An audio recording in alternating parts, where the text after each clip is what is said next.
everyone, and welcome back to the Football Chuggu Podcast. My name is Thomas Durning, and today I'm joined by my co-host, Pearse McLaughlin. Hello, Pearse. Hello, how you doing? I'm doing well. On today's podcast, we'll be reacting to last weekend's Scottish Premier League and English Premier League results, previewing the Celtic versus Rangers match on Sunday. And at the end of the podcast, Pearse will be giving a rundown of all the latest Asian football news. So we'll start off with the last weekend's English Premier League results.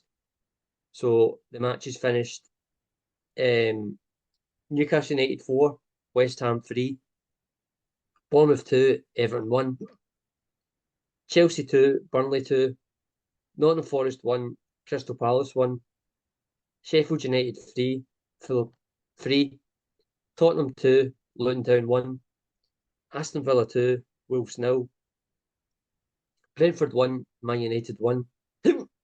And then on Sunday, the 31st of March, there was two matches which finished Liverpool 2, Brighton 1, and Man City 0, Arsenal 0. So, Pearse, which match from last weekend's result stood out to you the most? So I think two matches stand out for me. So I think the first one I'm going to touch on is the Brentford 1, Manchester United 1. Again, like Manchester United, they don't seem to surprise this season because they have one great performance followed by an absolute dreadful performance, and I thought Brentford were outstanding, and they must have been kicking themselves when they conceded that late injury time goal by Mason Mount. It was his first goal for Manchester United in the 6th minute they added time. And then former Celtic defender Christopher Ayer scores and he equalises in the 99th minute.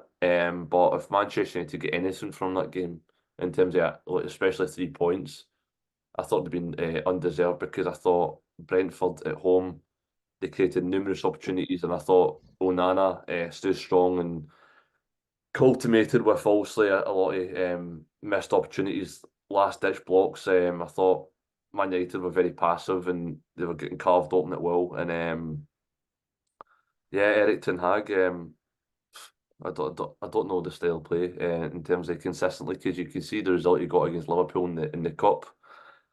Only recently, so you can get great results, but obviously, like you say, it's just been one of those seasons for Manchester United, but they're still in the race for the top 6.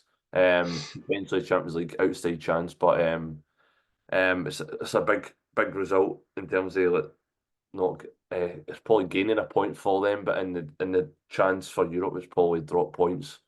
And obviously, I don't know if you've seen the game at the weekend as well, the Tottenham Luton game. Similar.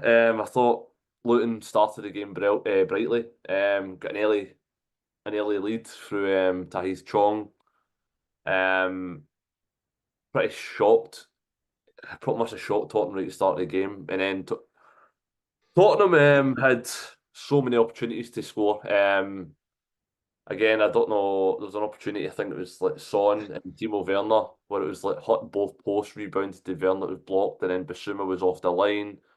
And then there's a chance for literally the picture, the angle, from the naked eye, it looks over the line, but through the VR, it's like the thinnest of margins that keeps the ball out. And that's where like goal line technology for me is pivotal, and that's one thing that always works, because we never seem to get anything wrong with that. Considering obviously the issues we've had with VR across the globe. So no, I thought Tottenham getting a late win through Son keeps them in the hunt for top 4. So they two were the standout results for me. Yep. So my standout match from last weekend's Premier League results was the Newcastle 4, West Ham 3. Such a tipsy-turvy game, you know. Newcastle went 1-0 up in that game. And then after it, they got a couple of injuries, pretty bad injuries. Jamal Lascelles, the captain, he got injured. He ended up doing his ACL. So he'll be out now for 6 to 9 months. You know, and so like things like that for West Newcastle, just unlucky at the moment. And then before they know it, they were 3-1 down. And you kind of thought that West Ham had the game wrapped up, and then Super sub Harvey Barnes, he comes on last 20 minutes to go, and he scores 2 late goals. Scores a goal in the 90th minute as well. So it was actually a really good goal as well for the winner. So that was definitely my match from the week, my standout match from the Premier League results, because just how exciting the game was. It's always good to see a last minute goal. And for Newcastle, I think it was deserved because they've been so unlucky with injuries this season. They've got another centre back out as well, Sven Botman. He's out with an ACL injury as well. So definitely that match for me. I would love to have said the Man City Arsenal match, but that was pretty boring, to be honest. There was really nothing happening at that match. Both teams were just kind of scared to kind of go for the win. Arsenal didn't really show any kind of that kind of adventure to kind of try and win the game. They kind of just kind of sat in and let Man City kind of have the ball, and Man City won at the greatest as well. So it turned out to be a pretty boring match, for a match that was supposed to be a potential title decider. So that was really disappointing. I echo your thoughts there, Tom. I thought it was like you say, it was billed as a title decider. First and second before the match was played. And then obviously the fact is Arsenal are known as this free flowing attacking side, and they go and just literally park the bus. It was like two Banksy five. Man City had like 80% possession, and then there was only 3 shots on target from both sides, one for Arsenal and 2 for Manchester City. And I thought it was a dreadful game, to be honest, because you expect so much more from both sides. But like you said, I think both sides are probably cancel each other out in terms of, we all know Arteta came through the school of Pep Guardiola's tactics. He was assistant for a few years. Now he's at Arsenal, so I think maybe they both cancel each other out. They just know what each other's going to do, and at the end of the game, it was probably one of the worst games that I've seen this season. But in terms of the title race, it's still wide open. You couldn't call it. No, I agree. A really, really poor match, and and obviously Liverpool got the win on Sunday. They beat Brighton 2-1, so they're currently sitting at the top of the table, and they're kind of in the driving seat at the moment. But going back to the Man City Arsenal game, a very, very disappointing match. And it was a match I was really looking forward to, and it didn't really live up to the expectation. So so just finishing it off, Newcastle 4, West Ham 3 is my standout match from last weekend's Premier League results. So we'll now move on to last weekend's Scottish Premier League results. So on Saturday, the 30th of March, the results finished: Aberdeen 2, Ross County 1, Hearts 1, Kilmarnock 1, Motherwell 1, St Mirren 1, Rangers 3, Hibs 1, St Johnstone 1, Dundee 2. And then on Sunday, the 31st of March, there was one match which finished Livingston 0, Celtic 3. So Pearse, once again, is there a match there that stands out to you? I thought probably the Rangers 3, Hibernian 1. Because the other results are kind of, there's a few draws in there, and a narrow couple of 2 narrow 1-1s for Aberdeen and Dundee.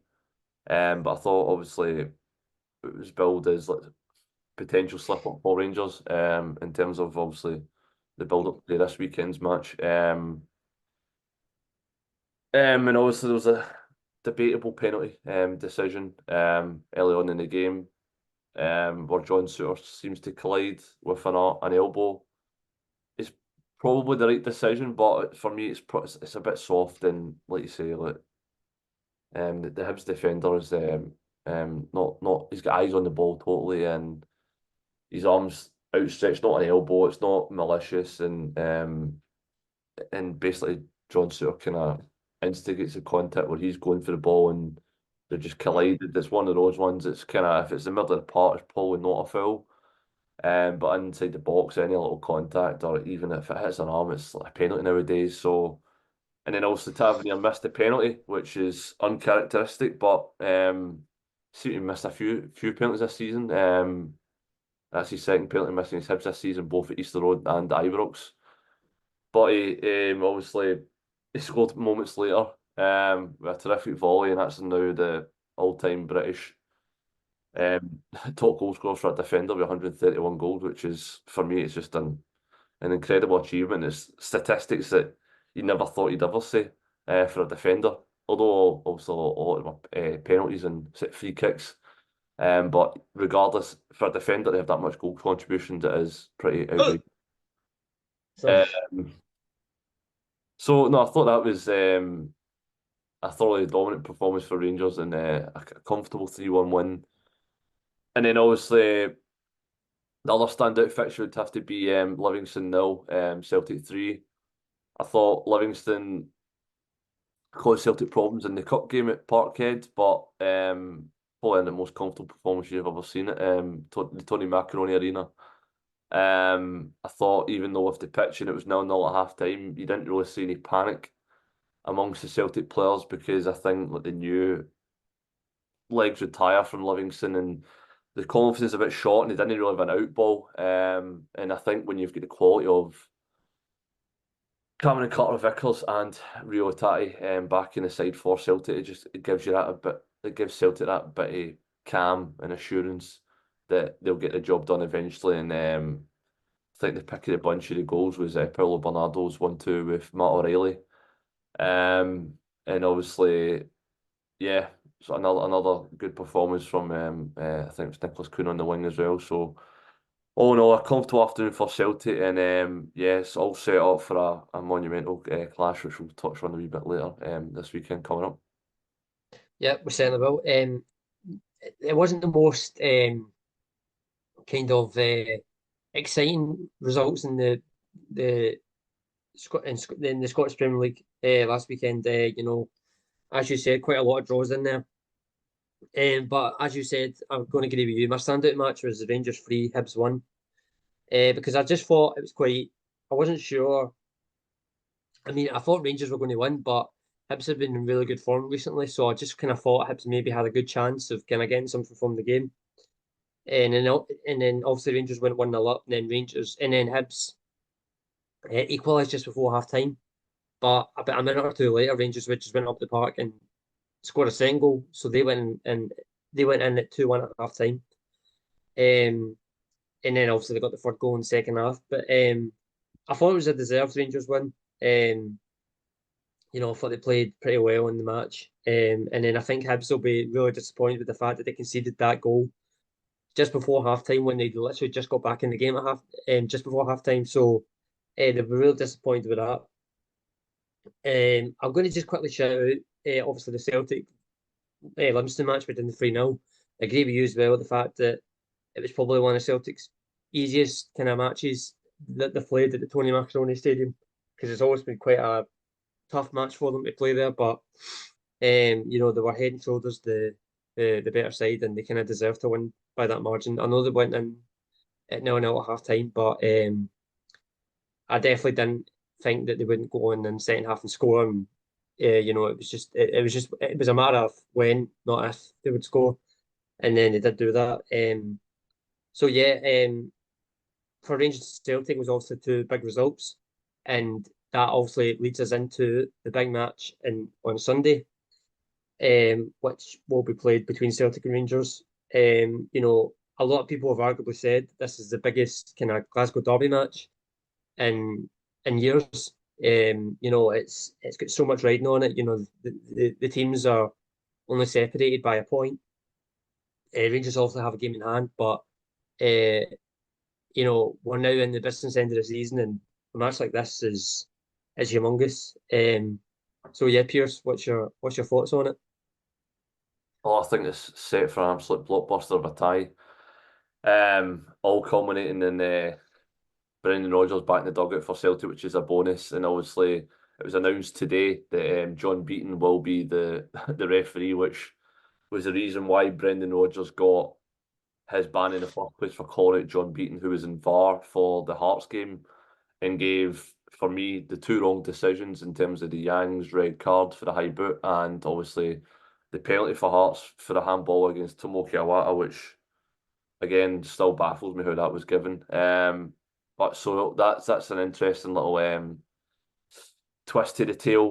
But the fact is, I packed Ibrox, all 100% Rangers fans, so they should have a slight advantage with that. And obviously, both sides get into the match on terrific form, neck and neck in the league. Obviously, Rangers do have that game in hand, which you touched on. But again, with Rangers, that game in hand is not a guaranteed 3 points because I think Dundee have been pretty consistent this season. They're pretty comfortable in the top six. And they've done well, and obviously away to Dens Park right after a Glasgow derby match is it's not easy because, as you know, this match is full throttle. It's 100%, 100 miles an hour right for kick-off from both sets of fans, and the fatigue the players will feel from that will be immense because it's this game for me is a potential title decider in terms of Celtic win this match. They've got that advantage in terms of the league where they'll then go above Rangers 4 points ahead with a game in hand. And that will give maybe a psychological edge. And this could potentially go the other way as well, which obviously it could be Philippe Clement's first win against Celtic.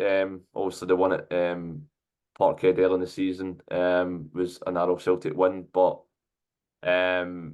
he appeared to be rattled after the game a little bit because his comments with the officials and the media, he looked a bit like he looked like Rodri after the Scotland game, to be honest. So maybe he needs to keep his cool this time. But no, I think both sets of fans, players, and managers will be feeling the pressure because this one's on the knife edge, to be honest. It could go either way. And for me, I'm really looking forward to it, and I'm expecting high drama, and I'm expecting hopefully lots of goals. Yeah, so that's my prediction, and I couldn't really call it, but if I had to go one way, it's potentially maybe Celtic if they have Callum McGregor fit, because I think he is pivotal for Celtic. And the last two matches that Celtic have won this season against Rangers, they've done that without Carter Vickers and Rio Tati, who now come back into the side. So that's another little twisted tail. And Rangers also have Abdullah Sima back as well, fit again. So no, a lot of caveats to this match, and it's going to be really exciting. I was going to ask you actually about the prediction. You've got to give one, so go on. We've got 2-1 Celtic. 2-1 Celtic win. No, but it's pretty bold. Kyogo double. No, yeah. So I'll obviously just basically agree with everything you just said there. Such a big match on Sunday. It's actually one of them ones where I think whoever wins the match will win the title. It's that big a match for me. But as well, it's like it's probably the hardest kind of match between Rangers and Celtic that I really don't know that. Usually I always have a kind of feeling, but this time I don't because I just think both teams are so even in terms of like quality and level. You know, they're both basically kind of on the same level. And it's really hard to really predict this one. You know, both teams are in good form as well, so that kind of also hypens up the match. I think Rangers probably have the slight advantage because obviously they're at Ibrox, they're at the home stadium, but Celtic went there last season without any fans and they have won the match, so they definitely have experience of going to Ibrox and winning a match without any Celtic fans. So I don't think that's going to phase them at all. But obviously, you were saying there about Cal McGregor. I think it's going to be really important if Celtic kind of get him back into that midfield because he's such a big he's Celtic's biggest player. You know, he's the one that kind of drives the team, and I think when you miss him, it's a massive loss. So they really need to get him back for that match. Obviously, Ben Rodgers is back on the touchline, which is also positive news as well because obviously he had that match ban where he had to sit in the stands against Livingston. So yeah, I just think for Celtic as well, I think the big thing for them is getting Cal McGregor back for the game on Sunday. You know, and I think if they get that, then they're in for a good chance. And then whereas Rangers, you know, they're kind of on good form at the moment. You know, they've got that game in hand.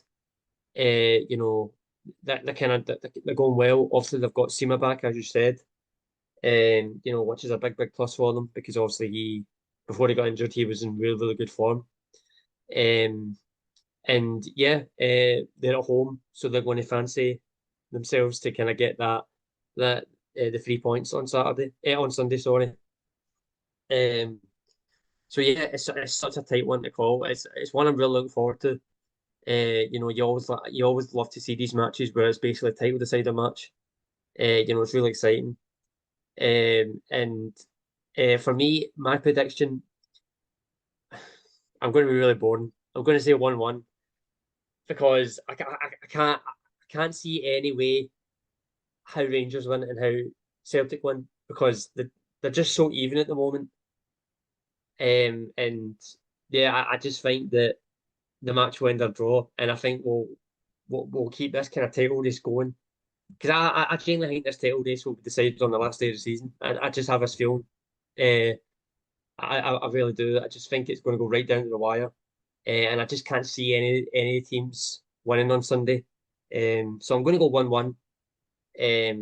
But as I said, whoever does win it, for me, will probably go on to win the title. So that's how much the stakes are high in this match. And we'll talk about it next week on the podcast. We'll discuss the match and how everything went. And yeah, I'm looking forward to that as well. So yeah, so really looking forward to it. So for the final part of the show, Pearse will now give his Asian football roundup. Yeah, so in terms of Asian football news, we had the K-League 1 match day 4 last weekend. So 6 matches in total, 4 on Saturday, and it kicked off on Saturday the 30th of March with Incheon United 2, Daejeon Hana Citizen 0, Jeonbuk Hyundai Motors 2, Ulsan HD 2, which was the game of the match, and we also had Sai at halftime with a performance. But yeah, that was the standout fixture from this weekend in the K League 1. And then with Jeju United 0, Pohang Steelers 2, Suwon FC 1, Gimcheon Sangmu 4. And then with Sunday the 31st of March with Gangwon FC 1, FC Seoul 1. And then rounded off with Gwangju FC 1, Daegu FC 2. So in terms of league table, it's looking like this. After 4 matches, we've got Pohang Steelers and Gimcheon Sangmu, both joint top on 9 points, and both got the same goal difference of +4. And then right behind them, we have Ulsan HDFC in third position on 8 points with a 0 goal difference. So at the bottom of the table, we have Jeonbuk Hyundai Motors. 4 games, 3 points, -1 goal difference. It's not looking good for them. And it's a pretty poor start from their lofty standards, and it's safe to say that Dan Pruszewski's reign as Jeonbuk manager could be under serious threat. And I'm believed to say that it is probably their worst start to a campaign since the 2008 K-League 1 season. And then 11th position, Gangwon FC, and on 3 points also, but obviously a goal better. And then obviously Jeju United on 10th position on 4 points from 4 matches. And we now move on to the J League 1. So it's now match day 5. So it was one match on Friday. So Friday night Japanese action is always exciting to see. And with Tokyo Verde with a 2-2 game against Kyoto Sanga FC. And then Saturday with a full card, Sanfrecce Hiroshima 1, Gamba Osaka 1, Albirex Niigata 1, Kaohsiung Reysol 1, and then the match of the round, the champions kind of flexed their muscle with a 6-1 hammering of Hoikudo Consadole Sapporo 1, and Kaohsiung Antlers 1, Jubilo Iwata 2, Kawasaki Frontale 3, FC Tokyo 0, FC Uchida Zelvia 3, Sagan Tusu 1, Ura Diamonds 2, Avispa Fukuoka 1, Cerezo Osaka 2, Shonan Bernal 0, and Nagoya Grampus 2, Yokohama F Marinos 1. And it's leaving the table looking like this. At the top of the table, we have uncharted territory in FC Machida Zelvia, the newly promoted J League 2 side, now in J League 1, in their maiden campaign, sit lofty heights at the top of the table, 2 points clear of the closest team, which is Cerezo Osaka, on 11 points. So SC Chelsea are sitting on 13 points with a +5 goal difference, and it's safe to say they've took like a duck to water to the J League One, and long may it continue because it's exciting to see. Like we say, Cerezo Osaka is just sitting behind them 2 points. They've also got a +5 goal difference, 11 points, and then with two sides, third and fourth, joint on 10 points, and that's Vissel Kobe with +7 goal difference and Kirsten with a +4, and that's 6-1 drubbing of Hoikoro Constable Sapporo for Vissel Kobe, the reigning champions. They've done a world of good as they now move into the top three. So at the bottom of the table, it's no surprise we have Hoikoro Constable Sapporo sitting rock bottom, 5 matches, 1 point, and a -11 goal difference. So it's safe to say that they've had a rocky start to the season, and they need to pick up very quickly if they're to avoid automatic relegation to the J2 this season. And in 19th position with Sagan Tusu on 3 points, and then Jubilee at 3 points also, and Tokyo Verde in 17th also on 3 points. The three sides there, all on the same points, separated by only 3 goals. And it's really tight at the bottom as it is at the top, and it's exciting to have the J League and the K League action returning this weekend. So the KFA National Team Committee have announced that it's selected 7 foreign managers and 4 South Korean candidates as manager for the next national team post. We don't know when that date will be announced, but here on Football Chuggu, we'll keep you updated, and hopefully have a manager announced soon for the South Korean men's national team post. So the FIFA Disciplinary Committee is fined North Korea $11,000 and awarded them a 3-0 loss to Japan in their 2026 FIFA World Cup qualifiers due to cancellation of the match between the two teams scheduled for the match they played on the March the 26th in Pyongyang. So they cancelled short notice, and they've now been fined and punished accordingly. So the Korea Armed Forces Athletic Corps have announced a list of 20 players who will join Gimcheon Sangmu FC, which is the army team playing in the K League One, currently up at the top end of the table, challenging, which is unheard of. And that will be on the 28th of April. They'll go and join Gimcheon Sangmu on loan from their parent clubs, and they'll be playing there for 18 months while they serve their mandatory military service. So the main players on the list are as follows, and it's Lee Dong-Jun of Jeonbuk Hyundai Motors, Lee Dong-kyung of Ulsan HDFC, Park Chung-young of Pohang Steelers, Meng Sung-ung of Jeonbuk Hyundai Motors, Lee Sung-won of Gangwon FC, Lee Hyung-suk of Daejeon Hana Citizen, and Kim Sung-sub of Jeju United, and Kim Chan of Busan E Park, and Wong Ki-jong of Gyeongnam FC in the K2. So the KFA have officially announced that it will implement a promotion and a relegation system between the K League 2 and the K League 3 starting from the 2027 season. So if a K3 league team has acquired a K League license and wins the league during the 2026 season, that team will then be eligible for promotion to K League 2 in the 2027 season. It remains to be seen how many K3 league teams can actually achieve a K League license and also want to obtain, as some teams might not want to get promoted to being a professional club and might want to remain as a semi-pro outfit because of all the implementations and the costs that come with being a professional club, because you need to have a certain standard of stadium, you need to have certain youth facilities in place, and you need to have a certain amount of revenue you can make, and you need to fill out most parts of the stadium. So all these things are factors into consideration if you want to become a professional club in Korea. So it remains to be seen how that one works out. But the decision does provide a fantastic and long overdue clear and a competitive pathway all the way from the 7th tier in the K7 league all the way up to the K League 1. So the K League 1 and the K League 2 are your professional leagues here in South Korea, and the K League 3 and K League 4 are semi-pro, and the K5 and K6 are amateur level, with K7 also being added to complete the open pyramid system. In the K5 League, the top two sides will be promoted to the K4 League.